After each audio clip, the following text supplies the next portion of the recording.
What's good, everybody? It's your girl, Tika Deshawn. Thank you all so much for tapping in and tuning in to All Things Ruthless, home of the Ruthless Addicts. Let's dive into Tyler Perry's The Oval, Season 4, Episode 2. Now, this episode was absolutely another crazy episode. We had Alan and Priscilla, who have made their way over to Nancy and Richard's home. And of course, the house is already crowded with Kareem, Sharon, Dale, and of course, Nancy is there. She's trying to show some hospitality, trying to let everybody know, please just wait until Richard returns to before you go anywhere. And nobody is really confident at this moment. So Richard, everybody just has so much doubt in Richard because he is a chef, or he's the butler at the White House. So Alan says, oh, so you guys are talking about the butler? Richard, the butler, like just down in his career field. At the end of the day, you guys, they have no idea that Richard is on a whole other level of gangster. That's all I'm saying. So then we see Donald as well as the doctor. And the doctor has given Donald some medicine because, of course, he has been popped by the one and only Lily. Now, Lily is unfortunate and she does not get the privilege, or does not have the privilege of getting any medication. Donald lets them know, don't give her any medication. So she literally has a hole in her shoulder. She's in excruciating pain. She's already passed out at one point from the pain. So Donald takes it even further by torturing her and sticking his finger in her bullet area, the hole where she got popped. He's sticking his finger in it, torturing her, telling her she needs to call Bobby Baby, and she's like, I'm not calling, and he's literally just torturing her to the point where she may not have a choice but to call. Now the president, Hunter, is on the stroll. He is on the stroll looking for him some good, and up rose up the one and only y'all, I know her name, April Smith. This is Omarion's baby's mother, or children's mother, okay? So April Smith, also known as the undercover hooker, pulls up. She walks up and she's like, oh, so, basically trying to make a deal. That's what, side chicks, hookers, whatever you want to call them, that's what they do. You got the money, we can roll. You got the money, we can play. So she has convinced the president that she's down for the games, and she gets in the back seat.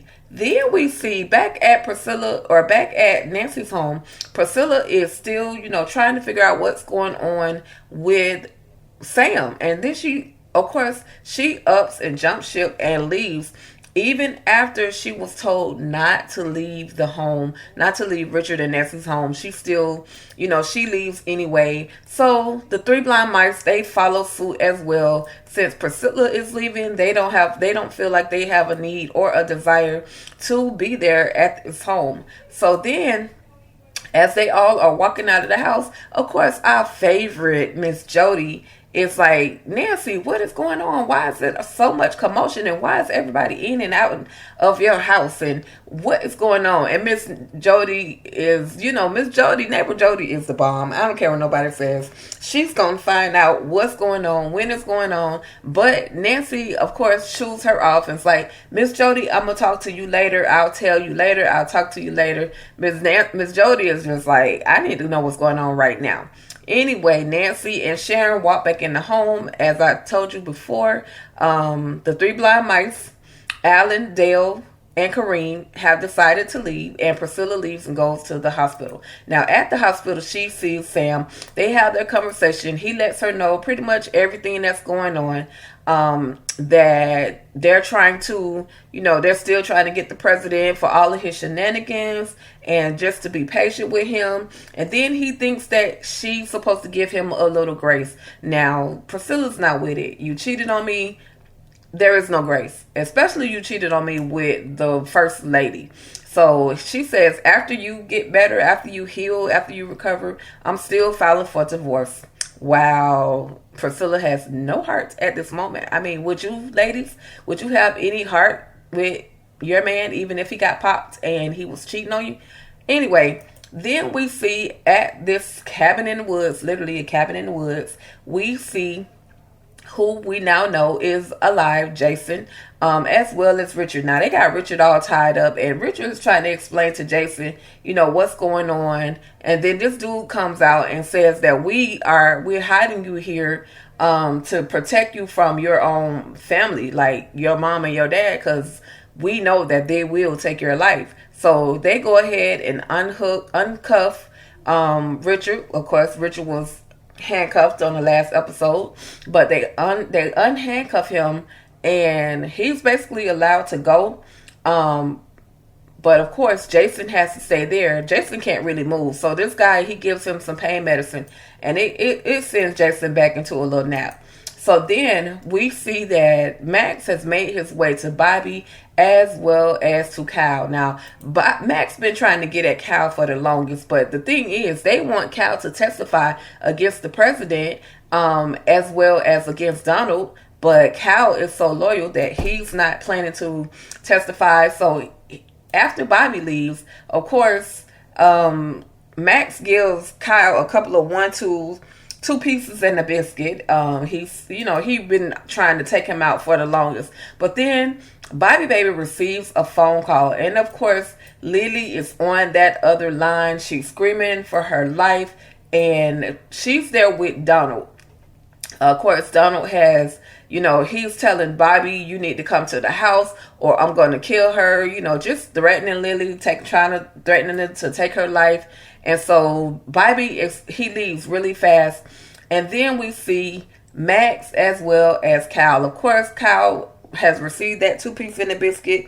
And now he has no choice because he's been knocked the F out. So then back at the house of Richard and Nancy, Nancy tells everybody that Richard has, that everybody has left. She tells Richard everybody has left. Priscilla left. The Boys and Men Club left. The Three Stooges, they have left, So at this point, Richard has kind of lost control of the situation. However, there's always another move that he can make, and we're going to find out later on what that next move is. But then we see the President Hunter, Nasty Hunter, with I'm just gonna call her April.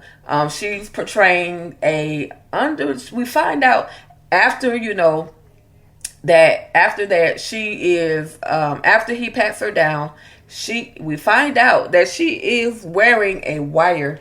And oh my God, as soon as he finds out that she has that wire on, the police bust into the hotel room, and that's the end of this particular episode. But do y'all think, if you've never watched this episode before, do you think Hunter is going to get away with this particular shenanigans? Drop your comments below. Let me know your comments on the entire episode 2 from The Oval. Keep in mind, this is just me catching those of you who have never watched The Oval up, so that when the new season returns, season 5, which is due to return October 15th, you guys will be prepared, okay?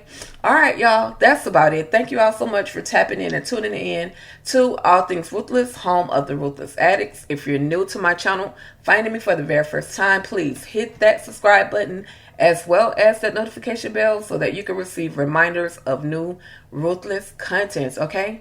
All right, y'all, that's about it. Thank you so much for tapping in and tuning in, and you already know, stay ruthless.